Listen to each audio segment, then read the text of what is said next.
Pán Peter Košík je skúsený pediatér, ktorý sa vyše 30 rokov venuje starostlivosti o deti a rozvoju zdravotníctva v Skalici.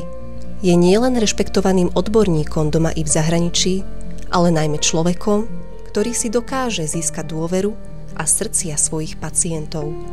Okrem medicíny sa angažuje aj vo verejnom živote. Je stále aktívnym členom sociálnej komisie a po mnoho rokov pôsobil ako poslanec mestského zastupiteľstva, kde svojou prácou prispel k významnej premene nášho mesta. Voľba povolania si vychádzala z mojich nejakých aj už tedy daností, ktoré som získal asi v rodine. Moja mama bola ten typ človeka, ktorý bol výslovne pomocnej profesii v zdravotníctve. A keď som napísal slohraz, že čo budem písať o svojej mame, tak som dostal facku od učiteľky, lebo som tam napísal, že ona trikrát umie náčenie, trikrát. Učiteľka v tej dobe mala na oddelení svoju mamu, tak vedela, o čom hovorí a napísala slovo za mňa. Nastúpil som vtedy na detské oddelenie tunajšej nemocnice, ktoré viedol jeden z mojich veľkých učiteľov, pán primár Hotmar. Naše pracovisko už vtedy bolo veľmi priateľské deťom, mali sme veľa lôžok pre ich doprovod, teda najmä pre tie mamičky.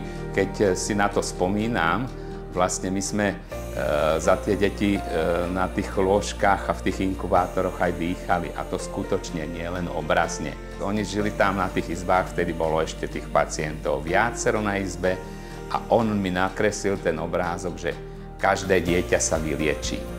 A tak som si to zobral a ono to bohužiaľ nie je celkom pravda, ale je to našťastie vzácne. A tak to ma vždy inšpirovalo, že sme naozaj hľadali a robili všetko preto, aby to každé dieťa sa vyliečilo. Samozrejme, sám by som nebol ničím, keby nebolo tých vzácnych ľudí v tých kolektívoch, na ktoré som mal zase veľké šťastie, pretože nikdy som nezažil kolektív, ktorý by bol nejaký svárlivý, ale naopak vždy sme držali pri sebe, pretože u toho dieťaťa sa všetko, keď ide o jeho problém, vážny problém, tak musí dať nabok. To už som bol skúsený lekár, keď som sa pustil do, dnes sa tomu hovorí, komunálnej politiky, ale fascinovalo ma to mesto vždycky a vtedy boli tie šance obrovské.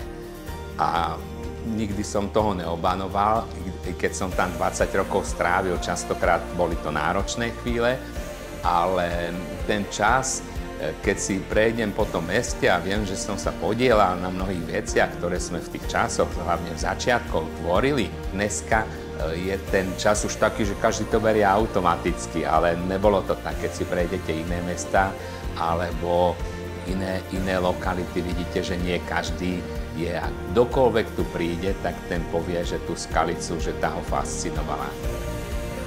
Nakoniec zistujem, že moja práca bola pre mňa darom celoživotným, že to nebolo tým utrpením, lebo tým chodením do práce, a za to som vďačný samozrejme tomu niekto, kto toto všetko riadil, a mi to teda bolo dopriaté, že som mohol vyštudovať a že túto povinnosť snáď plním teda dobre a že to, čo sa o mňa v živote očakáva, že teda čestne dokončím aj počas ďalších rokov, či už práci, alebo toho ďalšieho života, ktorý má aj iné stránky.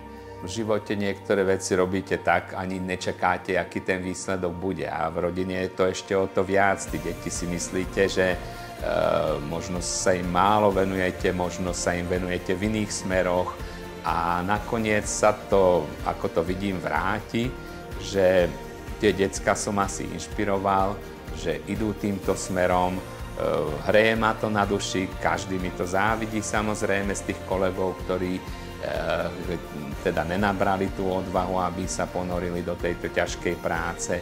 A mňa inšpirujú spätne, lebo stále mám byť chuť o krok lepší ako oni, a takže mám na to, ale mám čo robiť s tým, aby sa mi to ešte nejakú chvíľku darilo.